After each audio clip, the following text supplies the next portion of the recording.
everyone, my name is Madhuri. From past 2 years, I am preparing for bank exams. Okay, recently, from past 2 years, I have qualified for 5 exams, and recently I have qualified for ESC mains exams. Today, I am sharing my experience how to prepare for bank exams. First of all, we discuss about numerical ability.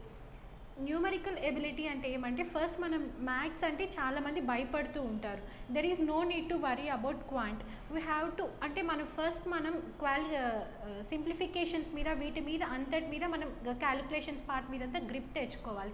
Simplifications అంటే మనం normal simplifications అనుకుంటాం కాదు. ఈ banking ఎగ్జామ్స్లో simplifications బాడ్మోస్ rule అనే ఒక rule base చేసుకొని మనం సింప్లిఫికేషన్స్ టాపిక్స్ క్లియర్ చేసుకోవాలి. ఫస్ట్ మనం ప్రాక్టీస్ చేయాల్సింది simplifications, quadratic equations, number series.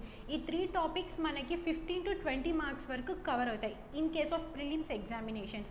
తర్వాత ఈ 15 మార్క్స్ తర్వాత మనం ప్రాక్టీస్ చేయాల్సింది సింగిల్ క్వశ్చన్స్ అంటే topics ratios and proportions, percentages, time and work, trains problems, pipes and cisterns, time and work, ఇలాంటి ఈ టాపిక్స్ మీద మనం గ్రిప్ తెచ్చుకుంటే we can solve easily data interpretation కూడా మనకి 2 టైప్స్ ఆఫ్ డేటా ఇంటర్ప్రిటేషన్ ఇస్తారు. ఒకటి కేస్లెట్ ఇస్తారు, ఒకటి టేబులర్ ఫామ్లో ఇస్తారు, లేదంటే లైన్ గ్రాఫ్ లాగా డేటా ఇంటర్ప్రిటేషన్ ఇస్తారు.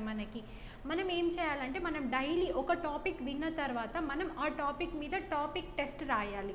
ఆ టాపిక్ టెస్ట్ రాస్తేనే మనం ఏ సెక్షన్స్లో ఎక్కడ మనం బ్యాక్ అయి ఉన్నామో, ఎక్కడ ల్యాగ్ అయి ఉన్నామో మన లూప్ హోల్స్ మనకి తెలుస్తాయి. సపోజ్ మనం ఈరోజు పర్సంటేజెస్ టాపిక్ విన్నామంటే ఆ పర్సంటేజెస్ టాపిక్ మీద మనం ఒక ఎగ్జాంపుల్స్ సాల్వ్ చేయాలి, ఒక 10 to 15 ఎగ్జాంపుల్స్ సాల్వ్ చేయాలి.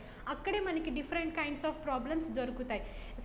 డైలీ ఒక ఎగ్జామ్ కంపల్సరీ ఇవ్వాలి. ఆ ఎగ్జామ్ ఇచ్చినప్పుడే మనం టైం సెన్స్, మన అక్యురసీ తెలుస్తుంది, మన టైం తెలుస్తుంది. అప్పుడే బ్యాంకింగ్ ఎగ్జామ్స్లో టైమ్, అక్యురసీ ఈ 2 చాలా ఇంపార్టెంట్ రోల్ ప్లే చేస్తాయి. ప్రతి ఒక్కరు ప్రాబ్లమ్ సాల్వ్ చేస్తారు. ఇన్ ద టైంలో సాల్వ్ చేసే వాళ్ళే ఈజీగా క్రాక్ చేయగలుగుతారు బ్యాంకింగ్ ఎగ్జామ్స్లో.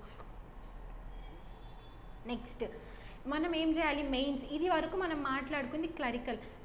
మెయిన్స్ అంటే మనం ఎప్పుడైతే నోటిఫికేషన్ రాగానే ప్రిలిమ్స్ స్టార్ట్ చేస్తామో ఈ సేమ్ ప్యారలల్గా మనం మెయిన్స్కి కూడా స్టార్ట్ చేయాలి.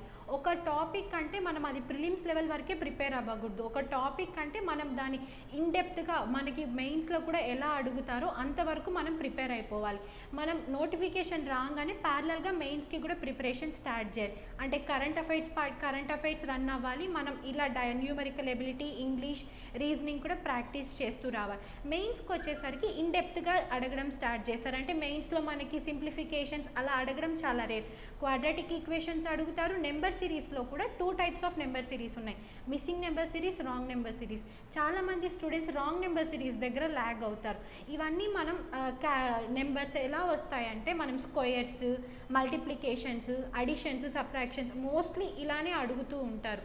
తర్వాత మెయిన్స్లో మనకి మెయిన్ రోల్ ప్లే చేసేది డేటా ఇంటర్ప్రిటేషన్. మెయిన్స్లో ఏ టాపిక్స్ మీద ఎక్కువ అడుగుతారంటే టైమ్ అండ్ వర్క్ మీద అడుగుతారు, పైప్స్ అండ్ సిస్టమ్స్ మీద అడుగుతారు, compound interest and simple interest మీద అడుగుతారు. మనం ఫస్ట్ మెయిన్స్లో సింగిల్ క్వశ్చన్స్ మీద స్టార్ట్ చేస్తూ కూర్చుంటే మన టైం అక్కడే వేస్ట్ అయిపోతుంది. We need to start from data interpretation మనం మ్యాక్సిమం సాల్వ్ చేసేయగలచ్చు. ఇవన్నీ మనం ప్రాక్టీస్ మీద వస్తుంది. ప్రాక్టీస్ డైలీ మనం ఎన్ని ఎగ్జామ్స్ అయితే రాస్తామో మన స్పీడ్ అంత ఇంప్రూవ్ అవుతుంది.